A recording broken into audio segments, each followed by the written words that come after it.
Assalamualaikum warahmatullahi wabarakatuh. Selamat pagi generasi smart. Bagaimana kabar hari ini? Mudah-mudahan senantiasa sehat dan bahagia.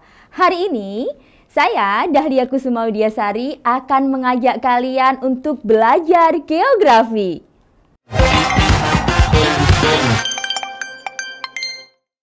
Pengendalian pemanfaatan ruang serta pemanfaatan ruang dilakukan akibat kondisi pada nomor. Jadi ada 5 pernyataan dan ini mengacu pada bagaimana kita mengendalikan dan memanfaatkan ruang itu berdasar pada pernyataan yang mana. Yang pertama, populasi manusia semakin banyak. Kemudian yang kedua, ruang hanya dibudidayakan oleh manusia. Yang ketiga, aktivitas manusia tidak terbatas. Yang keempat, kerusakan ruang makin meluas. Kemudian yang kelima, ruang di bumi bukan hanya untuk manusia. Dari 1, 2, 3, 4, 5, mana pernyataan yang mendukung untuk alasan dari penataan ruang itu seperti apa sih?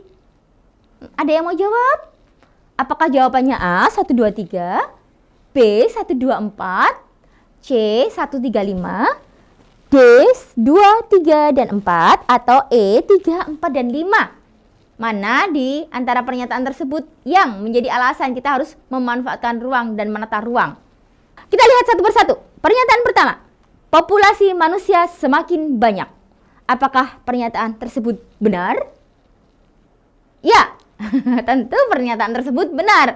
Karena populasi manusia di dunia semakin banyak. Sekarang ini kita udah 8 miliar penduduk di dunia ya. Jadi banyak. Dan Indonesia tadi kita lihat grafiknya terus mengalami peningkatan. Walaupun ada negara-negara tertentu yang kondisi pertumbuhan penduduknya itu stuck. Bahkan menurun tuh ada. Kayak Cina, Jepang, kemudian Korea Selatan tuh sekarang mereka lagi berpikir bagaimana sih supaya penduduknya naik.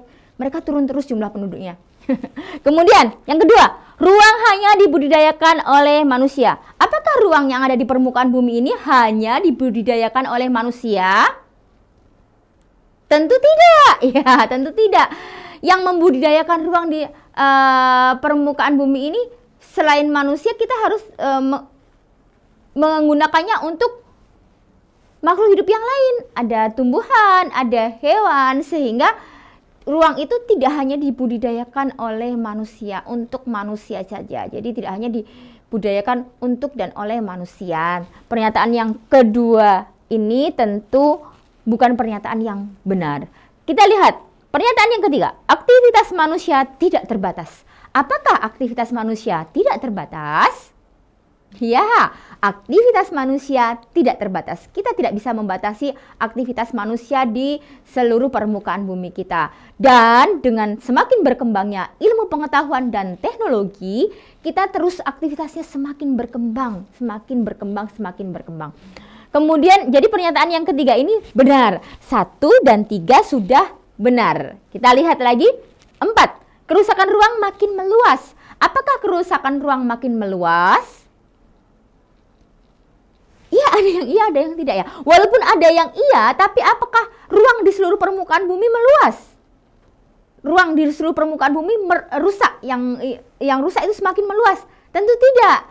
Ada kerusakan ruang di atas permukaan bumi, tetapi itu hanya pada bidang-bidang tertentu, atau sektor tertentu, atau tempat-tempat tertentu. Tidak semua ruang di atas permukaan bumi ini rusak dan tidak semakin meluas juga, sehingga pernyataan keempat ini salah. Kemudian 5, ruang di bumi bukan hanya untuk manusia. Apakah ruang di bumi bukan hanya untuk manusia? Iya, tentu jawabannya iya. Ruang di bumi ini bukan hanya untuk manusia, tapi untuk makhluk hidup yang lainnya. Jadi pernyataan yang benar mana tadi?